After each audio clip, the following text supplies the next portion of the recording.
아니, 천주교 같은 경우는 교황하는 말이 뭐 성경 위에 있잖아요. 권위가 어마어마합니다. 아니, 말씀 따라가면 되지 왜 사람 따라갑니까? 말씀에 오직 예수 외에는 다른 거 하나도 안 보였다는데 다른 거 보니까 문제예요. 세 번째, 복음입니다. 복음은 모든 문제 해결책입니다. 복음은 단점이 없어요. 율법주의, 신비주의는 단점이 있는데 복음은 단점이 없어. 복음 가진 자는 근데 약점이 많아요. 복음은 단점이 없는데 복음 가진 자가 약점이 나와. 무슨 약점이냐? 다 얻었단 말이에요. 다 해결됐어요. 영적 문제도 해결되고 복음 다 끝이야. 다 끝나서 그러다 보니까 방심하는 거예요. 그러니까 조심을 안 해. 그러니까 진짜 복음 가진 사람들은요, 기도를 안 하는 사람들이 많아요. 그게 뭐냐? 방심. 아니, 신비주의 하는 사람들 얼마나 기도 많이 합니까? 본받아야 되잖아요. 근데 복음 가진 자는 기도 안 해. 참 많습니다. 그래놓고 복음 누린데 그건 누리는 게 아닙니다. 그게 허공에 떠다니는 거예요. 내 영혼이 진공 상태에 놔두면 큰일 납니다. 하나님은 우리에게 뭐냐? 항상 하나님을 기뻐하라 그랬어요. 오늘 시편 교동문 읽었잖아요. 37편에 1절부터 뭐라 했습니까? 그렇죠? 세상을 바라보고 세상을 바라보면서 무슨 뭐 질투하고 불평하고 그러지 말라 그랬잖아요. 그러면서 뭐라 그랬죠? 4절에 여호와를 기뻐하라. 그가 네 마음의 소원을 내게 이루어 주시리라. 그랬어요. 내 길을 여호와께 맡기라. 그래야 되는데 사람들은 자기가 안 하면서 누린다 그래. 여호와께 맡기면서 누리는 거고 안 하면서 누리는 거는 이거는 말 자체가 틀린 겁니다.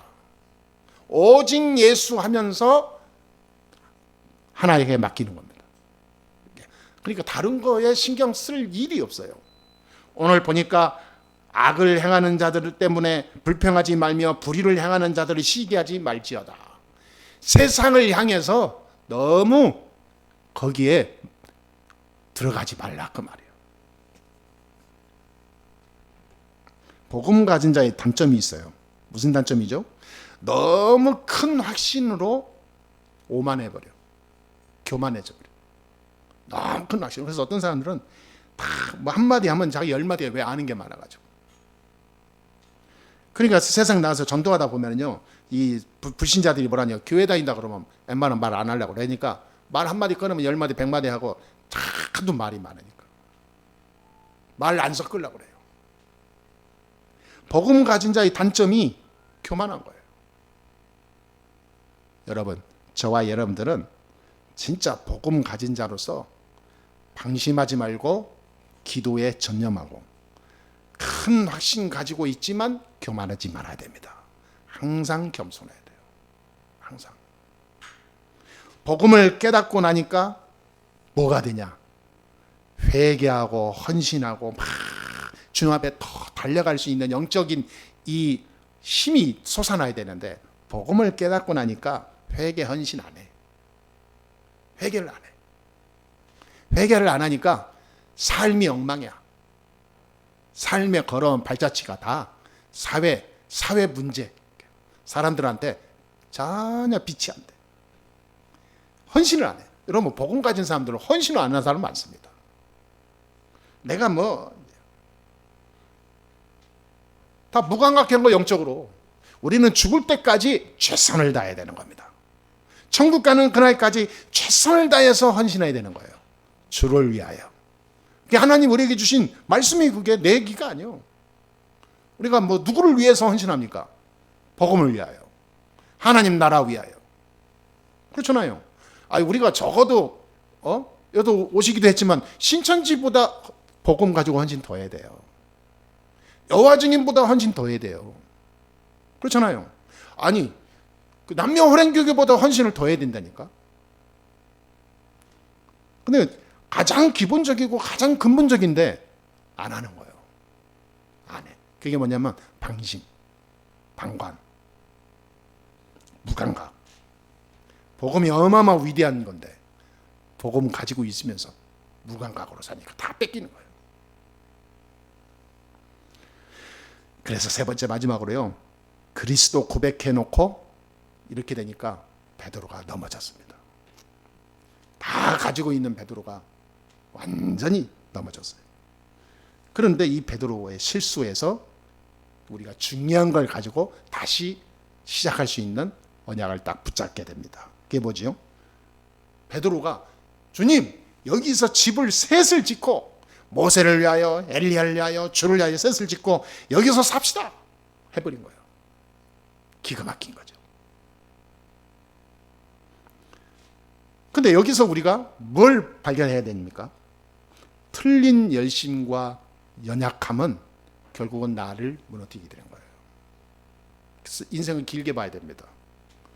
그래서 틀린 열심으로 살다가 어느 날 문제에 부딪히는 거예요.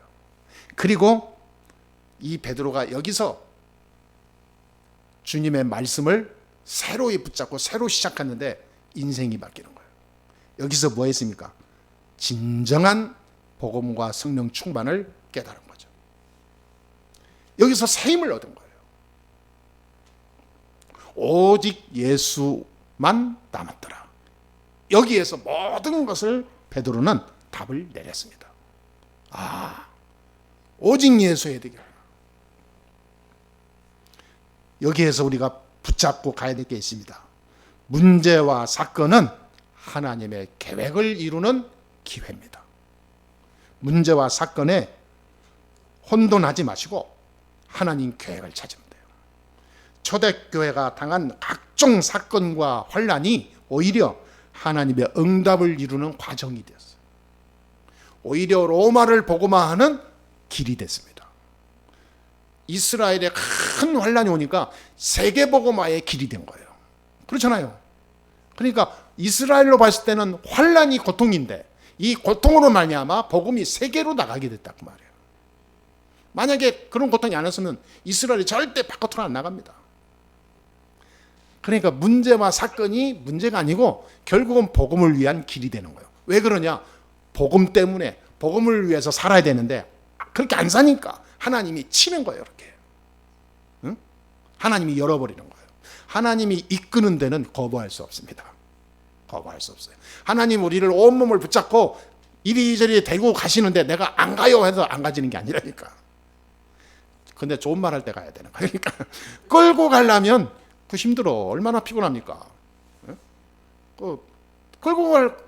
끌려가지 마시고 따라가야 돼. 기쁜 마음으로. 그리고 오늘 저는 오늘 시편 37편 교동문 시편 37편을 읽고 제가 사실은 오늘 말씀과 연계되면서 은혜 받은 거예요. 너희는 하나님을 기뻐해라 그랬잖아요. 그러니까 주의 일에 내가 끌려가지 말고 먼저 가서 기뻐하면서 누리라 그 말이에요. 오직 예수. 그러니까 막 내가 해야 될 주의 일도 기쁨으로 하는 거예요. 기쁨으로. 지난번에 어떤 방송 보니까 어떤 셰프가 나와서 얘기하는데 자기가 왜 이렇게 막 여기에 막 목숨 걸고 이 셰프에 막 그렇게 이 좀 심혈을 기울이냐니까 자기는 이 음식 만들 때가 최고로 행복하다는 거예요. 근데 24시 음식 생각한대. 쉬는 날도 끝나고 집에 가서도 날 음식에 대한 음식 생각만 하면 다른 생각이 하나도 안 난대요. 그 손에서요 막 명품 음식이 나오는 거예요. 막 사람들이 줄을 섭니다. 그러니까 우리가 말이죠 깨달아야 되지 않겠습니까? 영적으로 하나님을 기뻐하고 하나님의 일을 하는데 기쁜 마음으로 해야 되는 거예요. 기쁜 마음으로. 주의 일을 내가 살아가는데 억지로 하지 말고 기쁜 마음으로 최고로 행복하게. 교회 올 때 최고로 행복한 모습으로 와야 됩니다. 맞습니까? 그렇잖아요. 여러분 기도한다. 기도가 막 힘든 게 아니라 최고로 기쁜 날이 기도하는 날이요. 이것만 24 되어지면요. 제 말이 이해가 될 겁니다. 아까 얘기한 것처럼. 정치 저는 관심 없습니다. 나라 관심 없어요. 세계 어떻게 돌아가냐 관심 없습니다. 오직 이것만 관심 있는 거예요. 오직 예수. 세상의 모든 것을 보면서 오직 예수. 절대 복음이 필요한 저 현장. 그래서 제가 오죽하면은요, 요즘은 강하게 막 지난주에 제가 강하게 내 안에 막 몇 번 내가 온 게 뭐냐면 내가 대통령 나가면 될 것 같은데. 나 같은 사람이 대통령 해야 될 텐데 말이지. 누가 안 밀어주나. 우리 김 집사님 밀어주면 될 건데. 그러니까 이런 생각이 막 강하게 왔어요. 그래서 절대 복음을 가진 대통령 후보자 만들자. 기도 제목이요.